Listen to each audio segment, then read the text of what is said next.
Matthew 16 is a turning point in the gospel. Peter declares who Jesus truly is. Jesus reveals the foundation of his church, and he begins to speak openly about the cross. This chapter challenges what it really means to follow him. I'm glad you're here. Let's dive right in. Welcome back to our verse-by-verse teaching through the Gospel of Matthew. Today we turn to Matthew chapter 16, a chapter of powerful truths and deep challenges. Here, we witness Peter's great confession, Jesus' first clear prophecy of his death, and a call to deny ourselves and follow Christ. This is where discipleship deepens. Matthew 16, verses 1 to 4. The Pharisees and Sadducees seek a sign. Then the Pharisees and Sadducees came, and testing him asked that he would show them a sign from heaven. These religious groups, often at odds, unite against Jesus. They demand a sign, not out of faith, but to trap him. Jesus responds, "A wicked and adulterous generation seeks after a sign.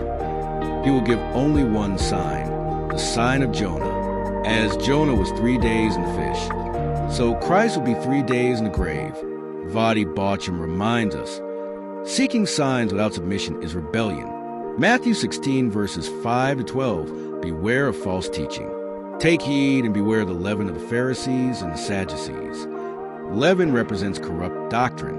Jesus warns the disciples to guard against man-made religion and spiritual compromise. John MacArthur notes that false teaching spreads subtly but dangerously. Matthew 16, verses 13 to 20. Peter's confession to Christ. "Who do men say that I, the Son of Man, am? But who do you say that I am?" This is the central question of Christianity. Peter answers, "You are the Christ, the Son of the living God." Jesus affirms this. "Flesh and blood has not revealed this to you, but my Father who is in heaven." This is divine revelation, not human insight. Jesus continues, "You are Peter, and on this rock I will build my church." The rock is Peter's confession, not Peter himself.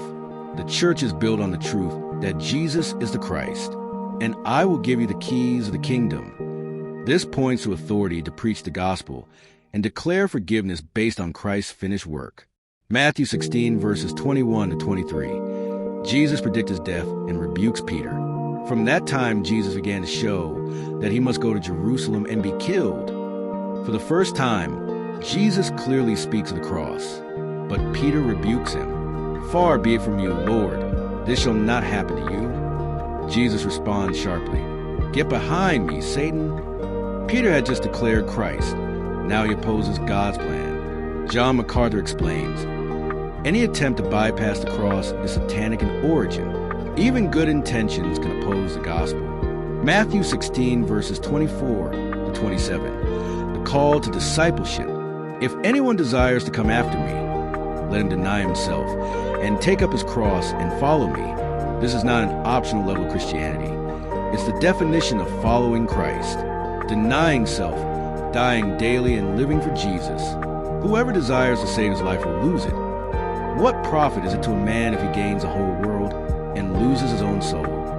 Vadi Baucham stresses, we must not trade eternal life for temporary success. Real disciples live with eternity in view. Matthew 16, verse 28, a glimpse of glory. "There are some standing here who shall not taste death till they see the Son of Man coming in his kingdom." This likely points to the Transfiguration in Matthew 17, where Peter, James, and John witness a preview of Christ's glory. Theological takeaways. Jesus is the Christ, the Son of God, the foundation of our faith. False teaching must be rejected. Leaven corrupts if left unchecked. The cross is central to the gospel. No crown without the cross. True disciples die to self. Denying self is not radical. It's normal Christianity. Conclusion and application. Matthew 16 brings us face to face with gospel realities. Who do you say Jesus is? Are you willing to follow him even to the cross? Is your faith built on human religion or divine revelation? Ask yourself, have I made the good confession that Jesus is Lord? Am I living for this world or the one to come? Thank you for watching. Like, share, and subscribe for more verse-by-verse Bible teaching.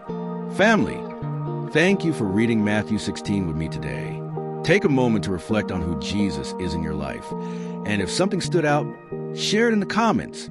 May God strengthen your faith and guide you as you follow him. I'll see you tomorrow.